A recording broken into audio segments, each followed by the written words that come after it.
नमस्कार दोस्तों, साकेत आईएएस के YouTube चैनल पर आप सभी का स्वागत है। आज हम लोग जेनेटिक्स पर चर्चा करेंगे। जेनेटिक्स चैप्टर अभी हम ले रहे हैं और जेनेटिक्स में अलग अलग पार्ट हम लोग दे रहे हैं। इससे पहले के वीडियो में हमने आपसे बात की हुई थी मेंडल के नियमों की, मेंडल्स लॉ की, और बात किया था हमने आपसे जो क्रोमोसोम्स होते हैं हमारी बॉडी में, उन क्रोमोसोम्स के बारे में थोड़ी बात हुई थी आपसे, जिसमें स्पेशली हम लोगों ने बात किया था कि जो मेंडल के नियम हैं उन नियमों का जो एप्लीकेशन होता है वो किस प्रकार से होता है। लेकिन उसके बाद हम लोग आज आगे बढ़ रहे हैं।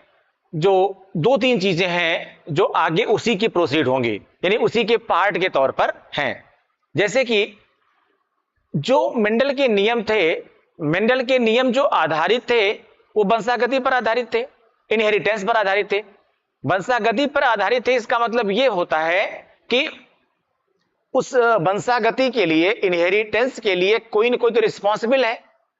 अब वो कौन रिस्पॉन्सिबल है, कौन रिस्पॉन्सिबल है, ये किसी को पता नहीं था। लेकिन मेंडल साहब को भी ये पता नहीं था कि वो क्या है, लेकिन वो कुछ थी। क्या थी वो उस पर चर्चा करेंगे हम लोग। यानी वो जीन था, तो जीन क्या है इस पर चर्चा करेंगे आज हम लोग। और आज हम लोग बात करेंगे सेक्स डिटरमिनेशन की। जो पहला टॉपिक हमारा होगा वो होगा सेक्स डिटरमिनेशन का,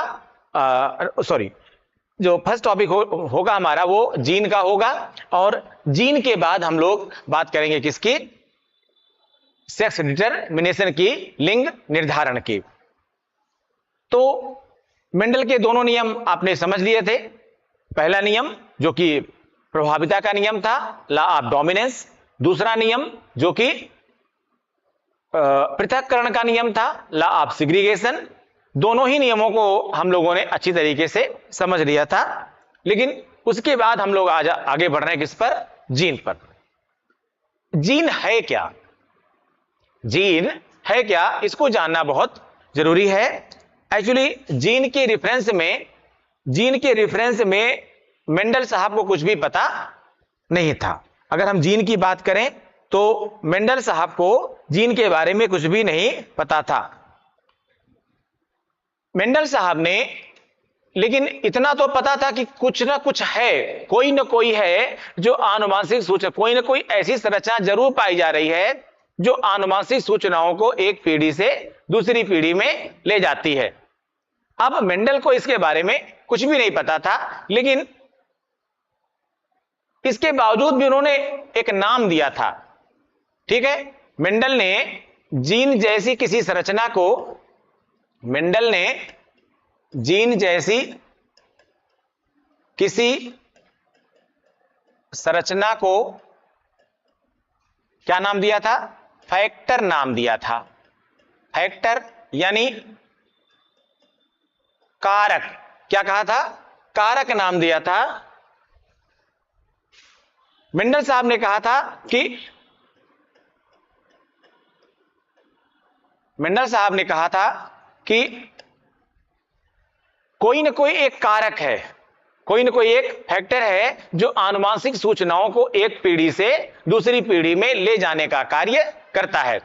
कोई ना कोई एक फैक्टर है जो आनुवांशिक सूचनाओं को इस पीढ़ी से दूसरी पीढ़ी में ले जाने का काम करता है। बट समथिंग इज व्हाट, उनको नहीं पता था। ठीक है, तो उसको उन्होंने नाम दिया था। क्वेश्चन पूछा जाता है यहां पर कि मेंडल ने जीन जैसी किसी संरचना को क्या नाम दिया था, तो उन्होंने क्या कहा था, फैक्टर। अब बात आई जीन की। जो ये जीन शब्द आप देख रहे हैं, इस जीन शब्द को सबसे पहले जो खोजा था, जीन के शब्द को जो नाम दिया सबसे पहले, वो जोहानस ने नाम दिया। किसने, जोहानस। सबसे पहले जोहानस ने नाम दिया 1909 में। सबसे पहले जीन शब्द का जो प्रतिपादन है, प्रपोज टर्म है, ये सबसे पहले किसने दिया, जोहानस ने दिया 1909 में। क्या कहा जोहानस साहब ने, जोहानस साहब ने बताया कि gene is a nucleoprotein which carry information from one generation to next generation। इन्होंने बताया कि जीन एक न्यूक्लियो प्रोटीन है जो कि गुणसूत्रों पर पाई जाती है। यही आनुवंशिक सूचनाओं को एक पीढ़ी से दूसरी पीढ़ी में ले जाने का कार्य करती है, यानी पैतृक लक्षणों को संतानों में ले जाने का कार्य कौन करता है? जीन करता है। तो जीन क्या है? एक न्यूक्लियो प्रोटीन है। अब ये जो जीन है, आप इसको ऐसे देखें तो सबसे पहले क्रोमोसोम्स, क्रोमोसोम्स किसके बने हैं? डीएनए, आरएनए,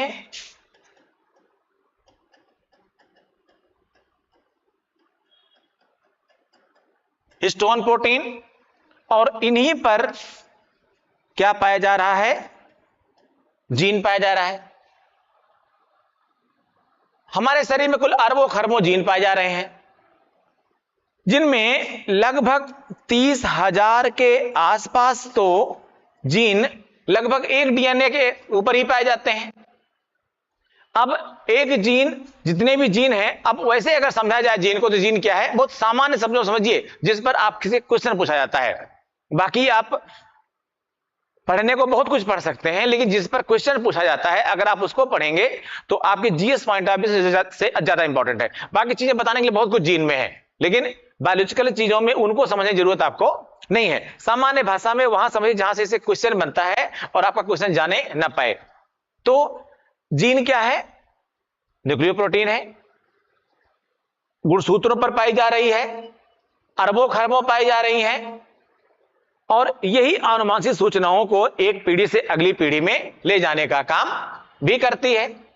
अब ये जो जीन है, ये बेसिकली मैंने कहा कि जीन शब्द को सबसे पहले जो नाम मिला था वो मेंडल से मिला था, यानी जीन जैसी किसी संरचना को जो नाम मिला सबसे पहले वो मेंडल से मिला था। उन्होंने क्या नाम दिया था? फैक्टर नाम दिया था, कारक नाम दिया था। लेकिन बाद में इस जीन शब्द को सबसे पहले किसने प्रपोज किया?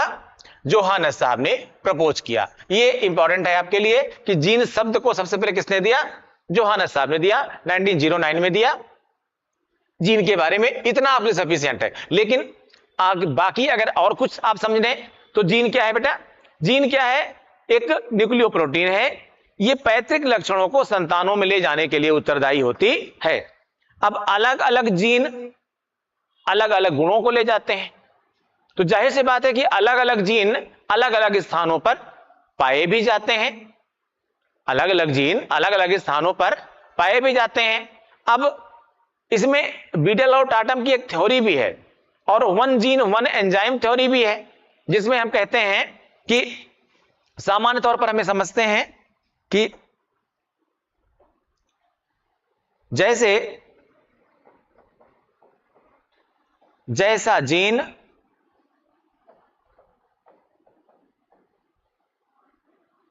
वैसा ही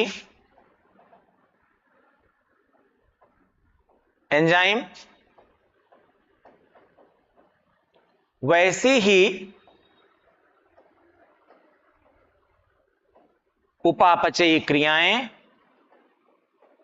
वैसी ही उपापचयी क्रियाएं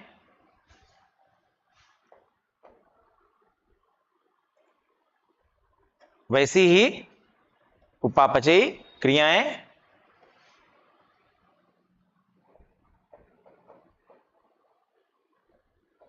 वैसी ही प्रोटीन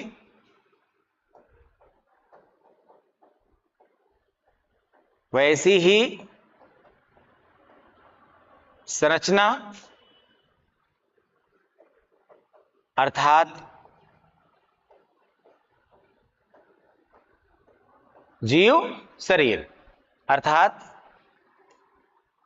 जीव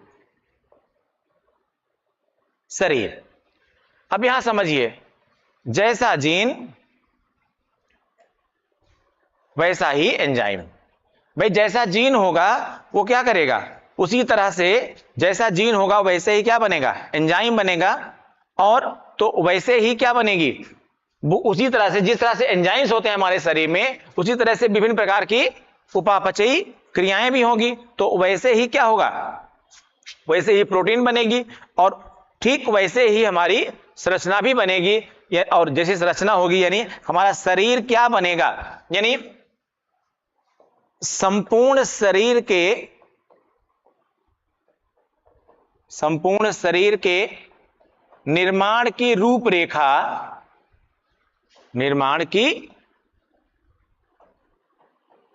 रूपरेखा यानी बेसिक प्रिंट,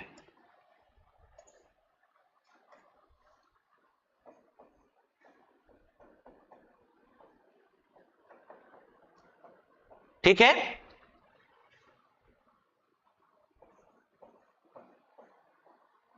जीन में ही विद्यमान होती है, जीन में ही क्या होती है, विद्यमान होती है। यानी किस तरह से हमारी शरीर, किस तरह से हमारा शरीर बनेगा, कैसे ये शरीर हमारा काम करेगा, इसकी पूरी मूल रूपरेखा कहां पर रहती है, जीन में ही रहती है। यानी हम आप क्या कह सकते हैं कि जीन जो है बेसिकली क्या है, एक सॉफ्टवेयर की तरह हमारे काम करता है। अब सामान्य जो जानकारी हमने जीन के बारे में दी, इसका आप स्क्रीनशॉट ले लीजिए। 2-3 क्वेश्चन बनते हैं इसमें से जो आपके लिए इंपॉर्टेंट है और वो आपको याद होने चाहिए। आगे देखिए, अब कुछ और चीजें थोड़ी सी जीन के बारे में जिसको आप समझिए, यहां पर हमने नोट किया है। Gene is a basic unit of hereditary and a sequence of nucleotides in that in DNA that encodes the synthesis of a gene product, either RNA or protein. During gene expression, the DNA is first copied in the RNA. The RNA can be directly functional or be the intermediate template for a protein that performs a function. यानी हमने आपको सामान्य चीजें यहां जो बताई कि gene क्या है, हमारे आनुवांशिक इकाइयों के एक पहली इकाई है। हमारे आनुवांशिक जितनी भी इकाइयां हैं उसकी ये पहली इकाई है। ये न्यूक्लियोटाइडों का क्या है, एक सीक्वेंस है। यानी न्यूक्लियोटाइड ही क्या करते हैं, बार बार जब बहुलकीकरण की क्रिया करते हैं यानी पॉलीमराइजेशन करते हैं तो क्या बनाते हैं, पॉलीन्यूक्लियोटाइड्स, ठीक है। डीएनए के ऊपर ये पाया जाता है बेसिकली, ठीक है, और ये आरएनए के ऊपर भी हो सकता है, ठीक है। बेसिकली ये प्रोटीन है, किस टाइप की प्रोटीन है, न्यूक्लियो प्रोटीन है। During gene expression the DNA is first copied in the RNA. एक प्रोसेस हमने यहां बताया, इसका भी आप लोग स्क्रीनशॉट ले लीजिए। इसका भी बेसिक स्क्रीनशॉट है, ले लीजिए आप लोग इसको, ठीक है। इसके बाद अब हम बात करेंगे, यानी फिर से एक बार समझिएगा कि जीन एक ऐसी संरचना है जो गुणसूत्रों पर पाई जा रही है और ये आनुवांशिक लक्षणों को एक पीढ़ी से दूसरी पीढ़ी में ले जाने का काम करती है। यानी यही जीन ही है जो माता पिता के लक्षणों को यानी पैतृक लक्षणों को संतानों में वंशागत करने का काम करता है। जीन कहां पाया जाता है, गुणसूत्रों पर पाया जाता है। बेसिकली ये डीएनए पर भी पाया जाता है, ये आरएनए पर भी होता है, और डीएनए आरएनए आप जानते हैं गुणसूत्र का एक भाग होते हैं। और जीन के बारे में मैंने आपको बताया कि जीन को मेंडल साहब ने एक कारक नाम दिया था, फैक्टर नाम दिया था, लेकिन जो वास्तव में जीन शब्द है, इस शब्द को सबसे पहले कौन लेके आए थे, जोहानस साहब लेके आए थे, 1909 में लेके आए थे। तो सबसे पहले जीन शब्द जो आया वो जोहानस से आया, ठीक। अब इसके बाद हम जो नेक्स्ट टॉपिक हम लेंगे वो होगा हमारा sex determination. Sex determination, a sex determination system is a biological system that determines the development of sexual characteristic in an organism. In many species, sex determination is genetic. Males and females have different allele or even different genes that specify their sexual morphology. इसका आप लोग screenshot ले लीजिए। क्या है sex determination, ये यहां पर बताया गया। यानी लिंग निर्धारण एक ऐसी प्रक्रिया है, इसको हिंदी में कहेंगे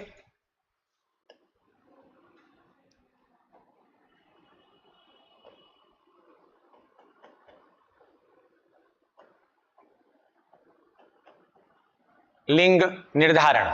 लिंग निर्धारण, लिंग निर्धारण एक ऐसी प्रक्रिया है जिसमें सेक्सुअल ऑर्गन्स का, रिप्रोडक्टिव ऑर्गन्स का डिटर्मिनेशन होता है, यानी पुत्र होगा कि पुत्री होगी, जो जेंडर बन रहा है वो जो है मेल होगा या फीमेल होगा, उसका डिटर्मिनेशन ही क्या कहलाता है?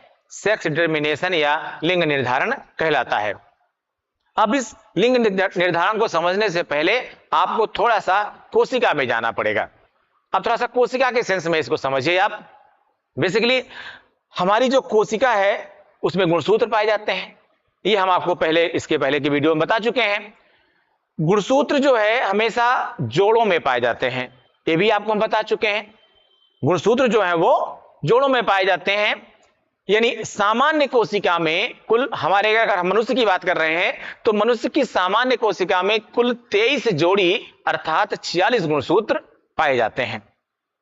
लेकिन ये 23 जोड़ी अर्थात 46 गुणसूत्र ये एक समान नहीं होते हैं, एक समान नहीं होते हैं। इनमें 2 प्रकार के गुणसूत्रों का विभाजन होता है। अब उसी के आधार पर आपको हम पूरा समझाते हैं कि कैसे जो है सेक्स का डिटर्मिनेशन होता है। उसके लिए आप एक पूरा ग्राफ लीजिए, यहां पर इसको ध्यान से समझिएगा आप लोग, तो सब चीजें समझ में आपको पूरी तरह से आएंगी।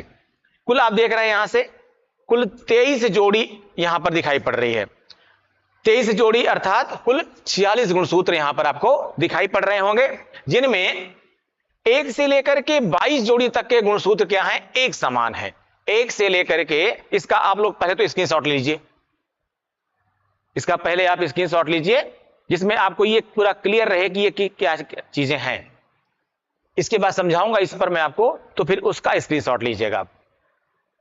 आइए, तो ये कुल क्या है?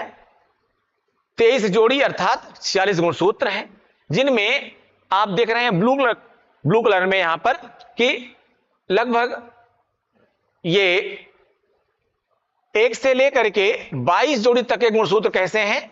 एक समान है। ये जो अलग कलर में दिखाई पड़ रहा है और यहां एक अलग कलर दिखाई पड़ेगा, हमारे स्क्रीन पे कलर कुछ और होगा, आपकी स्क्रीन पे कलर कुछ और भी हो सकता है, ठीक है? तो थोड़ा डिफरेंट होगा कलर। 1 से लेकर के 22 जोड़ी तक के जो गुणसूत्र आप देख रहे हैं यहां पर, आप देखिए 1 से लेकर के 22 जोड़ी तक के जो गुणसूत्र हैं, कहां से लेकर के? यहां से लेकर के यहां तक के गुणसूत्र ये एकदम एक समान है। यानी जो 22 जोड़ी गुणसूत्र हैं, 22 पेयर क्रोमोसोम्स हैं,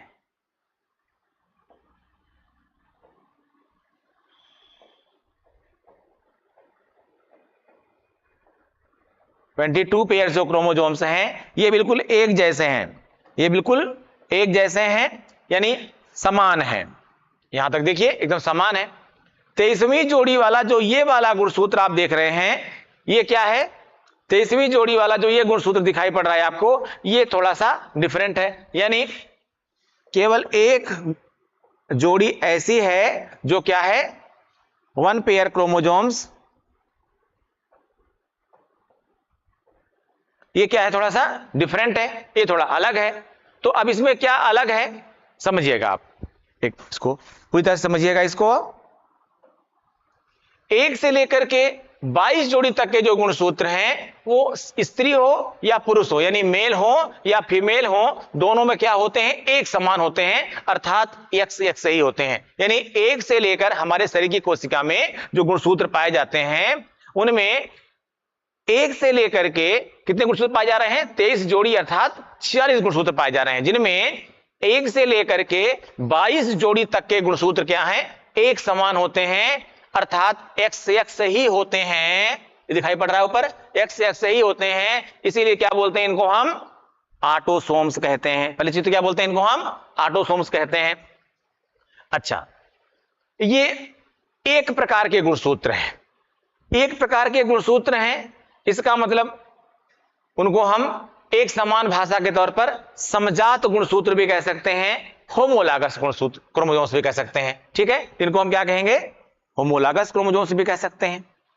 अब यहां ध्यान समझिएगा, 1 से लेकर के 22 जोड़ी तक के गुणसूत्रों पर हमारे शरीर के निर्माण से संबंधित जीन पाए जाते हैं। यानी हमारे शरीर का निर्माण कैसे होगा, हमारे हाथ, मुंह, आंख, नाक, कान, ये सारी चीज संरचनाएं कैसे बनेंगी? जाहिर सी बात माता पिता के हिसाब से बनेंगी। ये संरचनाएं जो हैं, इन संरचनाओं के निर्माण से संबंधित जीन कहां पाए जाते हैं? 1 से लेकर के 22वीं जोड़ी तक के गुणसूत्रों पर पाए जाते हैं। यानी 1 से लेकर के 22वीं जोड़ी तक के गुणसूत्रों पर हमारे शरीर के जो विभिन्न प्रकार के अंग हैं, बाह्य अंग हैं, इनकी संरचना क्या होगी, इनका निर्माण कैसे होगा, इससे संबंधित जीन पाए जाते हैं। यानी हमारा शरीर कैसे बनेगा, इससे संबंधित जीन पाए जाते हैं। इसीलिए इन किसको 1 से लेकर के 22 जोड़ी तक के गुणसूत्रों को हम क्या बोलते हैं? बॉडी क्रोमोसोम्स भी कहते हैं, देह गुणसूत्र भी कहते हैं। क्या कहते हैं? बॉडी क्रोमोसोम्स यानी देह गुणसूत्र भी कहते हैं। अब आइए जरा देखिए किस पर? 23वीं जोड़ी पर। ये जो 23वीं जोड़ी का गुणसूत्र आप देख रहे हैं, ये 23वीं जोड़ी का जो गुणसूत्र है, ये फीमेल में आप देख रहे हैं कैसा है? XX ही है। आप देख रहे होंगे यहां इस वाले पोर्शन को, फीमेल में क्या है? ये XX ही है।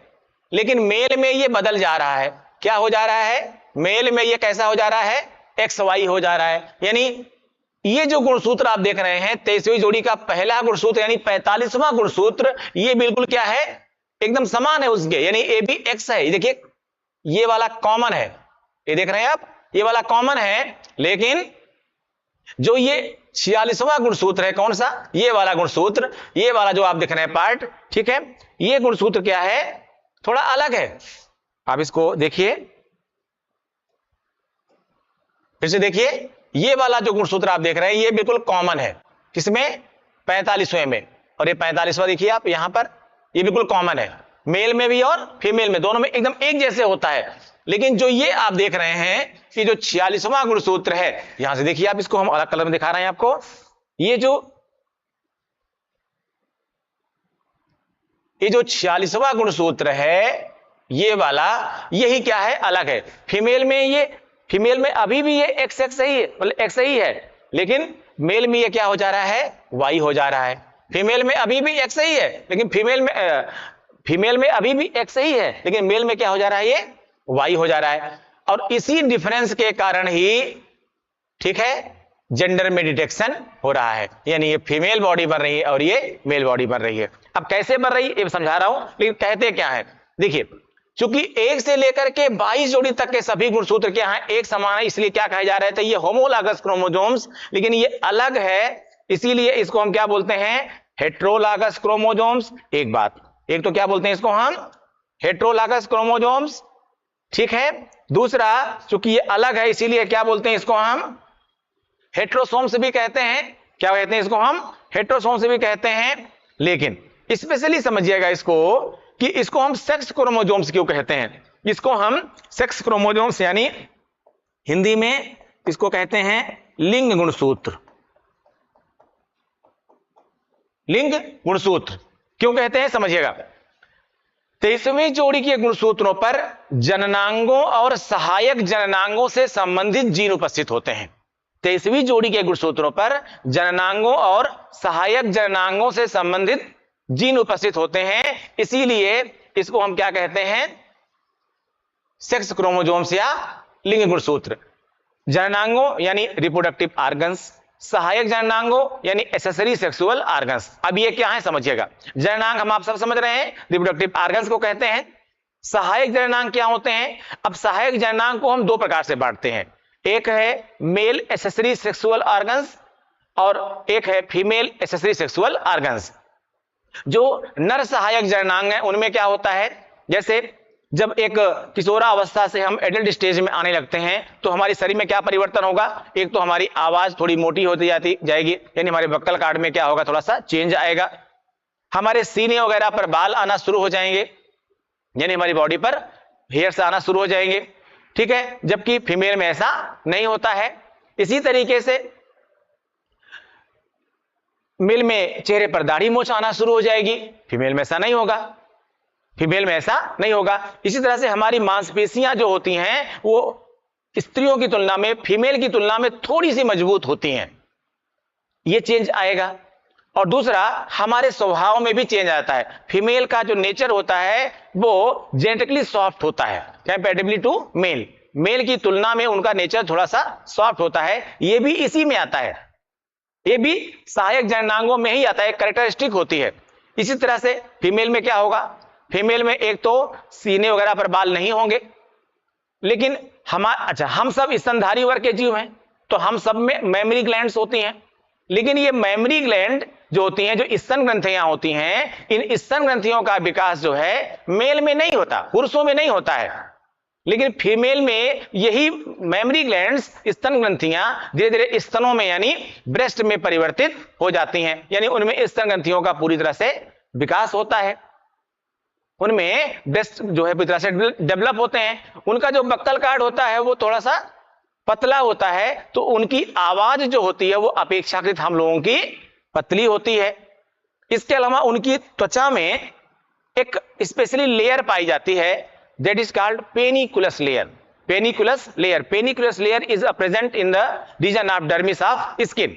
तो डर्मिस रीजन में एक पेनिकुलस लेयर होती है, बेसिकली ये ऑयली लेयर होती है जो फीमेल स्किन को मेल स्किन की तुलना में थोड़ा सा सॉफ्ट बनाती है। Female skin are more soft than male skin because of presence of panniculus layer in the region of dermis। Dermis region में इस पेनिकुलस लेयर के उपस्थित होने के कारण ही जो फीमेल की स्किन होती है, फीमेल की त्वचा होती है, वो पुरुषों की तुलना में थोड़ी सी सॉफ्ट होती है। तो ये क्या परिवर्तन आया, ये परिवर्तन है सहायक जननांग वाले, यानी ये जो 23वीं जोड़ी का गुणसूत्र आप देख रहे हैं, इस 23वीं जोड़ी के गुणसूत्र में जननांगों यानी रिप्रोडक्टिव ऑर्गन्स और सहायक जननांगों यानी एक्सेसरी सेक्सुअल ऑर्गन से संबंधित जीन पाए जाते हैं। इसीलिए इसको हम क्या बोलते हैं, 23वीं जोड़ी के गुणसूत्रों को सेक्स क्रोमोसोम्स या लिंग गुण सूत्र। अब यहां आगे जो समझिएगा कि जो डिवीजन होता है मेल और फीमेल का वो कैसे होता है, ठीक है, कैसे होता है। मेंडल का द्वितीय नियम यहां लागू होगा, सेकंड लॉ ऑफ मेंडल्स यहां पर अब एप्लीकेट होगा, क्योंकि हमने पहले बताया था आपको कि आपके यहां फर्स्ट लॉ और सेकंड लॉ दो ही हर जगह पर एप्लीकेट होता है ह्यूमन बीइंग में, और दोनों में जो फर्स्ट सेकंड लॉ है वो लगभग हर जगह पर आएगा। अब आज से आप ये समझ सकते हैं और अपने आसपास के लोगों को, जो बहुत सामान्य लोग हैं, कई बार उनको पता नहीं होता है, या उन्होंने पढ़ा तो है, हाई स्कूल लेवल तक पढ़ा है, इंटरमीडिएट लेवल तक पढ़ा है, पर सही से नहीं पढ़ा है, या उससे कम पढ़ा लिखे हैं, तो उनको ये समझ में नहीं आता है कई बार कि पुत्र का जन्म या पुत्री का जन्म कैसे हो सकता है, कब होता है, कब निर्धारण इसका होता है। कई बार डॉक्टरों के लोग चक्कर में, हकीमों के चक्कर में, बाबाओं के चक्कर में, फकीरों के चक्कर में फंस जाते हैं कि जो है फला दुआ कर देंगे, फला ये कर देंगे, फला ये दवाई दे देंगे तो उससे लड़के का जन्म हो जाएगा या लड़की का जन्म हो जाएगा। ऐसा कुछ भी नहीं होता है, 100% ऐसा कुछ भी नहीं होता है, साइंटिफिकली बहुत पहले ये प्रूव हो चुका है, और उसी को मैं आपको बताने जा रहा हूं। मैंने इसलिए कहा कि इसको सर्कुलेट करिए, आप लोगों को समझाइए या बताइए, या इसी वीडियो को आप शेयर करके समझाइए लोगों को कि पुत्र अथवा पुत्री का जन्म, लड़के अथवा लड़की का जन्म, यह साइंटिफिक होता है, रैंडमली होता है, संयोगिक होता है, किसी भी आधार पर इसको चेंज नहीं किया जा सकता है, और यह तुरंत ही हो जाता है जब स्पर्म और ओवम मिलते हैं, जब शुक्राणु और अंडाणु मिलते हैं, उसी समय यह डिसीजन हो जाता है कि जो जाइगोट बन रहा है, उसी समय यह डिसीजन हो जाता है, क्योंकि स्पर्म कौन सा मिला, sperm are two types, X sperm and Y sperm. लेकिन फीमेल के पास क्या है बेटा, फीमेल के पास केवल और केवल क्या है, फीमेल के पास केवल क्या है, एक्स एक्स, जबकि मेल के पास क्या है, एक एक्स है और एक वाई है।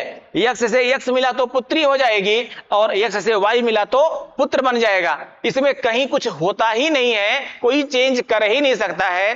पर अभी भी हमारे इंडिया में बहुत लोग नीम हकीम जो भी बोलते हैं उनको, इनके चक्कर में फंसे रहते हैं, और अपना पैसा और कई बार भविष्य भी, कि इस बार लड़का हो जाएगा, इस बार फला हो जाएगा, ये सब नेचुरल है, आप कह सकते हैं डेस्टिनी है, भाग्य है, कुछ भी मिल सकता है, किसी का कुछ इसमें कोई चेंज नहीं कर सकता है। ये मैं आपको बताने जा रहा हूं कैसे होता है, ये समझिएगा।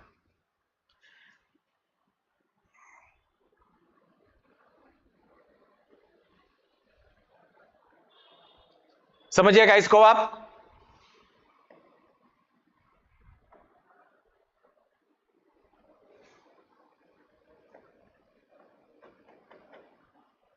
लिंग निर्धारण।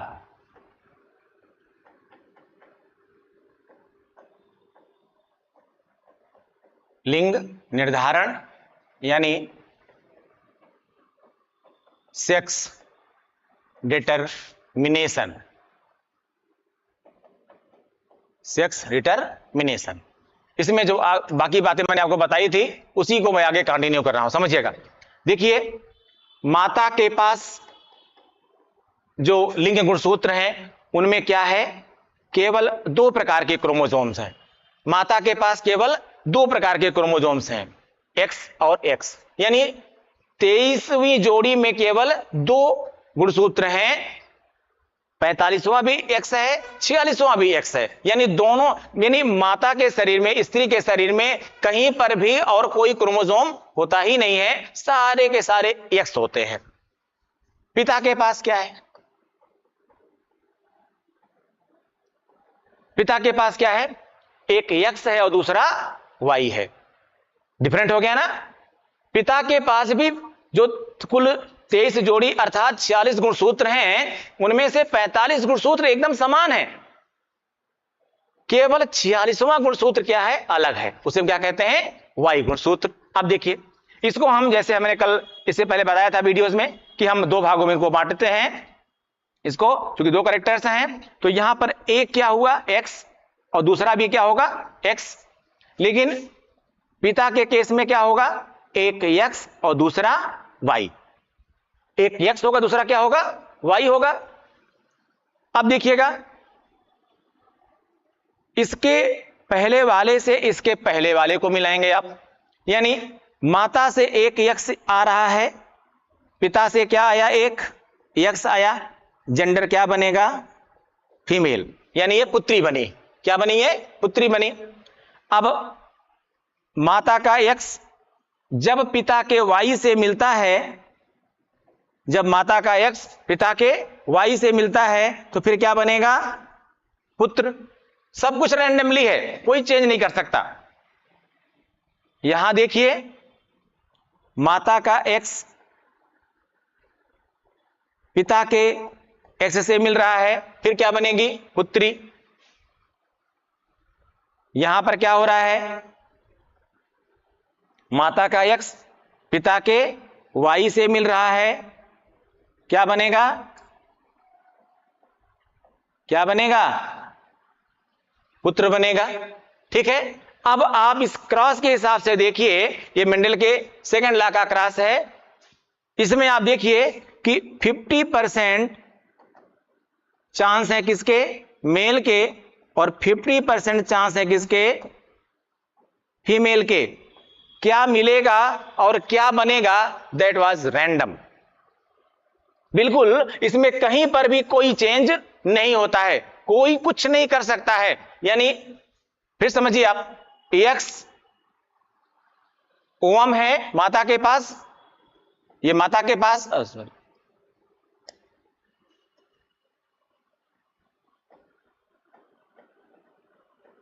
ये मदर है, इसके पास दोनों गुणसूत्र कैसे हैं, दोनों ही गुणसूत्र क्या हैं, एक्स हैं। लेकिन ये जो पिता है, इसके पास 2 गुणसूत्र हैं, एक है एक्स और एक है वाई। एक है एक्स, दूसरा क्या है, वाई है। अब जब इस माता के एक्स से पिता का एक्स मिला तो क्या बन गई, पुत्री।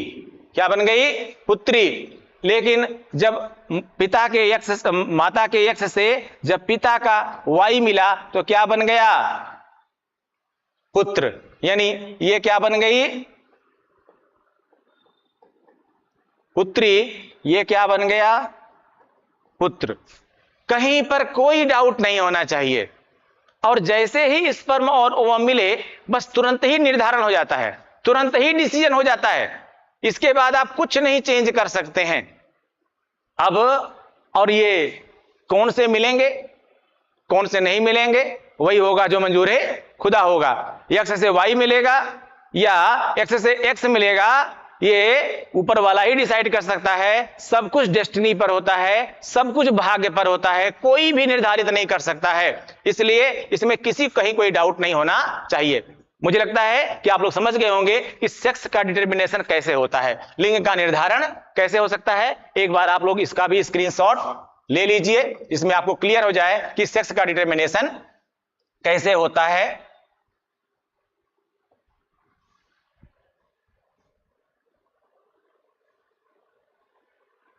मैं एक बार इसको फिर से एक्सप्लेन कर रहा हूं कि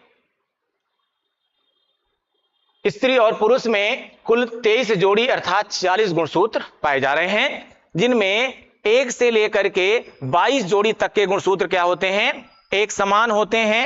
1 से लेकर के 22 जोड़ी तक के जो गुणसूत्र हैं वो क्या हैं, एक समान होते हैं। और 1 से लेकर के 22 जोड़ी तक के गुणसूत्रों को हम क्या बोलते हैं, समजात गुणसूत्र, होमोलॉगस क्रोमोसोम्स या समजात गुणसूत्र कहते हैं। क्यों कहते हैं समजात गुणसूत्र, क्योंकि ये सब पूरे XX ही होते हैं। लेकिन जो 23वीं जोड़ी के गुणसूत्र हैं वो स्त्रियों में XX होते हैं, पुरुषों में XY होते हैं, थोड़े अलग हैं, इसीलिए क्या बोलते हैं इनको हम असमजात गुणसूत्र कहते हैं। 1 से लेकर के 22 जोड़ी तक के जो गुणसूत्र हैं ये शरीर का निर्माण कैसे होगा, शरीर के विभिन्न अंग कैसे बनेंगे, उनके निर्माण के लिए उत्तरदायी होते हैं, यानी उनके निर्माण से संबंधित जीन इन पर पाए जाते हैं। इसीलिए क्या बोलते हैं इनको हम देह गुणसूत्र भी कहते हैं। क्या बोलते हैं इनको हम देह गुणसूत्र भी कहते हैं, ठीक है। लेकिन जो 23वीं जोड़ी का गुणसूत्र है उस पर, जो 23वीं जोड़ी का गुणसूत्र है उस पर, जो 23वीं जोड़ी का गुणसूत्र है ये हमारा, ये वाला गुणसूत्र हमारा, इस पर क्या है, 23वीं जोड़ी के गुणसूत्रों पर हमारे जेंडर क्या बनेंगे, यानी जो लैंगिक लक्षण होते हैं और सहायक लैंगिक लक्षण होते हैं, यानी जो हमारे रिप्रोडक्टिव ऑर्गन्स हैं और एक्सेसरी रिप्रोडक्टिव ऑर्गन्स हैं वो जो बनेंगे वो कौन क्या होंगे, इससे संबंधित लक्षण पाए जाते हैं। इसीलिए इसको हम क्या बोलते हैं, सेक्स क्रोमोसोम बोलते हैं, लिंग गुणसूत्र कहते हैं।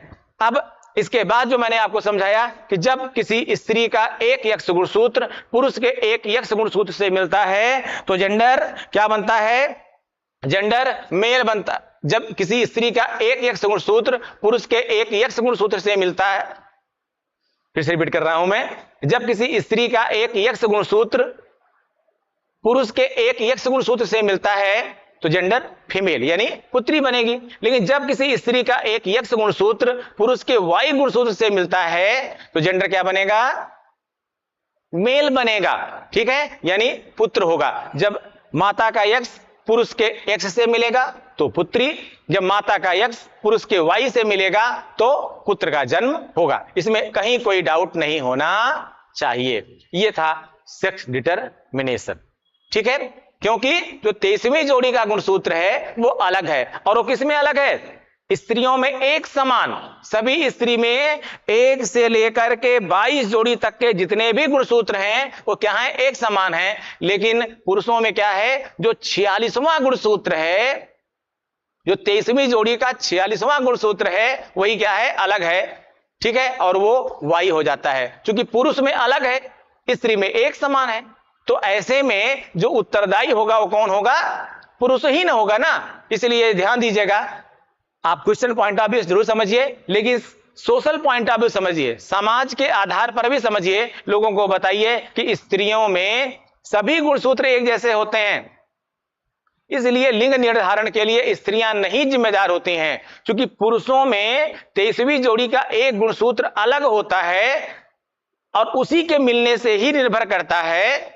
23वीं जोड़ी का गुणसूत्र भाई दो प्रकार का, एक X से दूसरा Y है। जब X मिलेगा तो पुत्री हो जाएगी और जब Y मिलेगा तो पुत्र हो जाएगा। इसमें कहीं कोई यानी किसी भी प्रकार से पुत्र का जन्म होगा कि पुत्री का जन्म होगा, उसके लिए स्त्री नहीं उत्तरदायी होती है। 100% 100% पुरुष ही उत्तरदायी होता है। क्योंकि समाज में बहुत सारी कुरीतियां हैं, समाज में इसके लिए बहुत सारे प्रताड़ित भी किया जाता है महिलाओं को, कई बार तरह तरह के शब्द भी कई बार उनके लिए इस्तेमाल किए जाते हैं, जबकि इसके लिए केवल पुरुष ही उत्तरदायी होता है। और पुरुष ठीक है साइंटिफिकली या जो है उनके अंदर चीजें परिवर्तित हैं, लेकिन ये सब कुछ रैंडमली होता है भाई, सब कुछ भाग्य पर होता है। जो भी कह सकते हैं आप होता है, पुत्र होगा या पुत्री होगी। Thank you.